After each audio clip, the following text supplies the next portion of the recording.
મિત્રો મિત્રો હવે જમવાનું બનાવીએ છે. આ વટોણા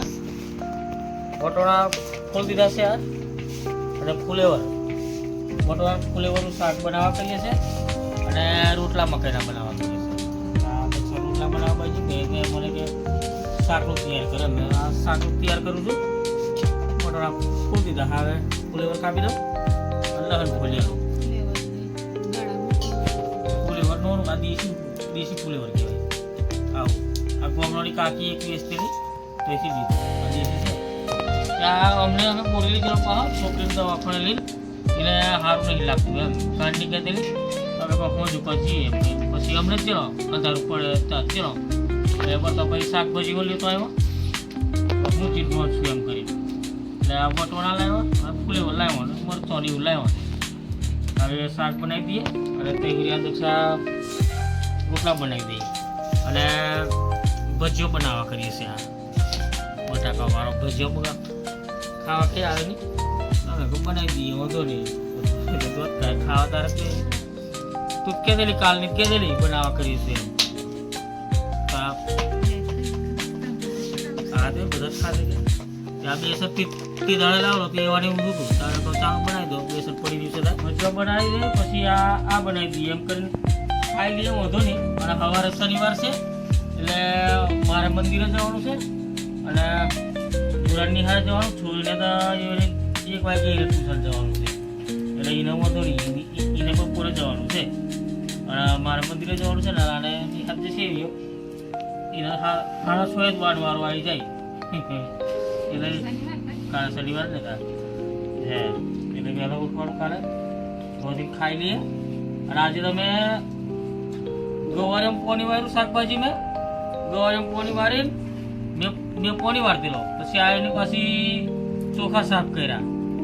આપણે ઘરની ટોંકેને ભેળાવેલી બધી તેની મેં એ બધું દેખો અને બધું જીત કરી તે બધું સાફ કર્યું. રોજ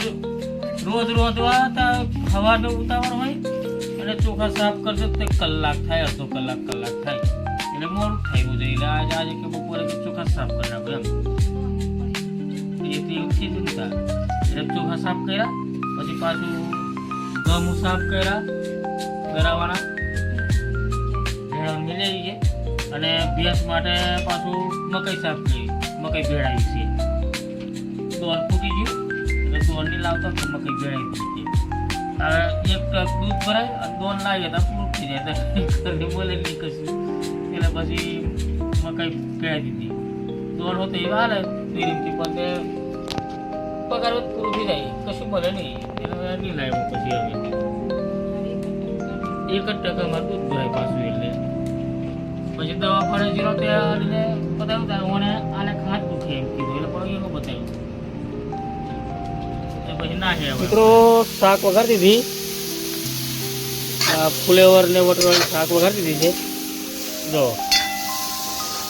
મસ્ત વઘારી છે. મેં વઘારી પછી રોટલા બનાવી દીધી મેં શાક વઘારી અને એની હવે રોટલા બનાવી દીધા. રોટલા બનાવીને હવે આ બેસન ગોરે છે. આ ભજીયો બનાવવા કરીએ આ બટાકાવાળા થોડાક બનાવી દઈએ અને રોટલા અને શાક એમ બનાવીને પછી ખાઈ લઈએ પછી સૂઈ જઈએ. આ દોરી મકાઈનો રોટલો એક બનાવ્યો અને આ 2 પીરી મકાઈના છે અને આ થોડાક વટોળાને કાઢી મેળવું આ સવારે બનાવવા માટે બધું નહીં બનાવવાનું સવારે પાછું હું બનાવશું એમ કરે. મિત્રો આ બટાકાવાળો ભજીયો બનાવે છે દક્ષા જુઓ. હા ભજીયો ખાવાથી છે ઓરી ખાધો તારે બનાવવાની છે અઠવાડિયેથી ઓરી જઈએ મેં કહું બટાકાવાળા કહેવાય બટાકાનો ભજીયા નહીં કહેવાય. બટાકાવાળા અલગ આવે કે હા પેલા એ તો બાફીને બનાવે છે કે નહીં ગોલ ગોલ બનાવે છે બટાકાવાળા. આ બટાકાનો ભજીયા બટાકાનો ઢીબરો કહેવાય. હે હવે હું છે અસલ બનાવી દઈએ. હા સવારે માટે પેલું એવી ફુલેવર ને એવી કાઢી મેલું છે એક ખીચડીને બનાવી દઈશું. સવારે ખીચડી શાક નક્કી થઈ ગયું અમને. ફુલેવર ને વટોળા અને ખીચડી બનાવી દઈશું સવારે. આપણે નિહારે ટ્યુશન જવાનું છે દીનું નહીં એની તો 1 વાગે જવાનું છે, 12 વાગે 1 વાગે ટ્યુશન એટલે 12 વાગે એવી જશે. અને પેલા 6:30 નિહાર જવાનું છે, એ 11-12 વાગે એ ઘેર નાખી આવશે. એટલે એના માટે ભાત જ બનાવી દેવું પડશે અમારે. અને સવારે પાછો આવે ને કહે છે રાડો કાપવા કરું છું, ડોળા ભોંગવા કરું. એક કામ કરશું, પહેલાં ડોળા ભોંગી નાખશું એક પાટી, પછી રાડો કાપવાનો.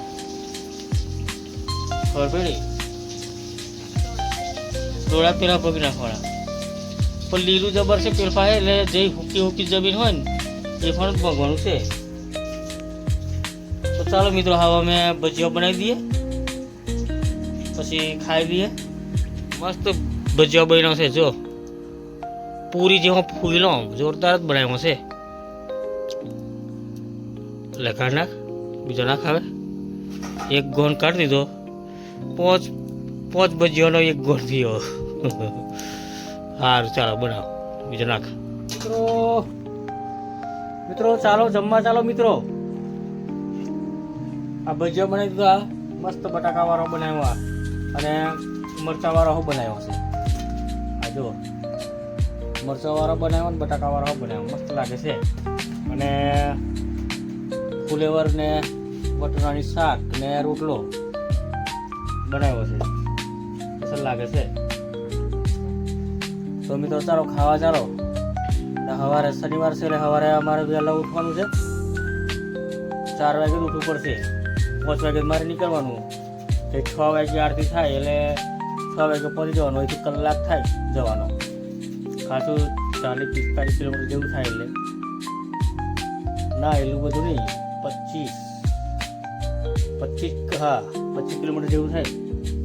10 ને PM ને એમ એટલે હાઈ લુક થાય, 25 કિલોમીટર જેવું થાય. જન હનુમાનજી એટલે વહેલું ઉઠવું પડશે. અને ચાલો મિત્રો, જમવું હોય તો ચાલો. અને સવારે તમને 4 વાગે ચા, 5 વાગે ચા મેળશું કે નહીં, 4 વાગે ઉઠશું પણ. એટલે વહેલા ઉઠીને તમને ચાવા બનાવીને ગુડ મોર્નિંગ કરશું મિત્રો. અને જમવું હોય તો ચાલો, સવારે તમને ચાવા મૂકીને ગુડ મોર્નિંગ કરશું. હવે અમે ખાઈ લઈએ, હોઈ જઈએ. આજે 4 વાગે ઉઠેલો એટલે ઊંઘ જ છે જ કે.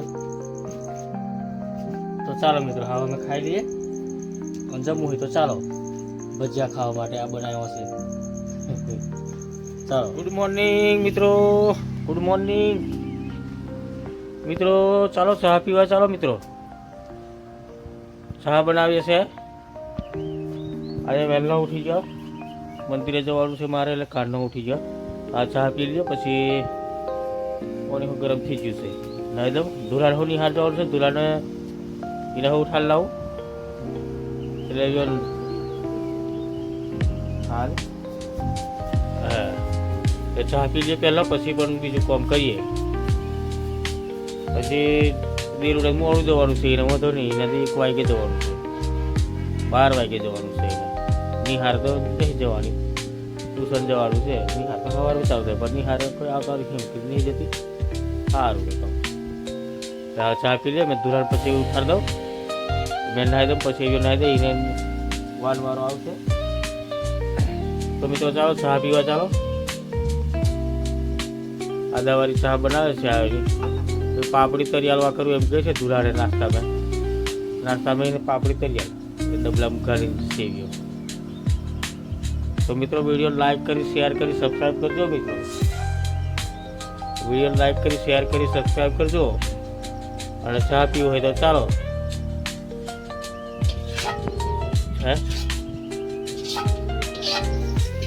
સારું, તો ચાલો મિત્રો, હવે અમે ચા પીને પછી બીજું કામ કરીએ. આજે તો પછી ખેતવાળું કામ છે વળી અમારે, બીજું શું કામ હોય. અરે ઠંડી જબ્બર લાગે પાછી, આવે ફૂલ ઠંડી લાગે છે. આજે હોજે હો લાગતી બરાબર. પછી તાપનું બહાર બેસી રહ્યા હતા તો પછી ડોળો આવે ચિકન ખાધેલી. ચાલો મિત્રો, આ દરાવાનું તૈયાર કરી છે દહીંનું. મકાઈ તો ભેળાવાની, પણ આ ઘઉં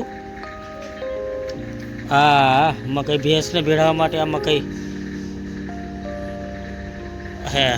અને આ ઘઉં મેં આજે અમને પહેલેથી લાવ્યો યસરમેથી, સરકારી દુકાનમાંથી. તે ઘઉં દરાવવાના છે અને આ મકઈ ભેંસ માટે ભેળવવાની છે. તે સાફ કરે છે. અને આ બીજું આની ઘઉં જ છે ના, ચોખા છે ને ઘઉં છે અને દાળ આવી 1 કિલો તુવેરની દાળ છે ને ચોખા અને ઘઉં દહીંનું તૈયાર કરી દઈએ. હવે દક્ષા કે ચા બનાવીએ કે પછી ચા પી લઈએ તારે પછી ખેતર જેલો અમને થાય એમાં ખેતરથી કાકા ચા બનાવી દઈએ હવે. અને એની દરાવાનું તૈયાર કરે છે. ચોખા સાફ કર્યા પછી પાછી ચોખા સાફ કરી હવે મકઈ સાફ કરે છે, ઘઉં મકઈ.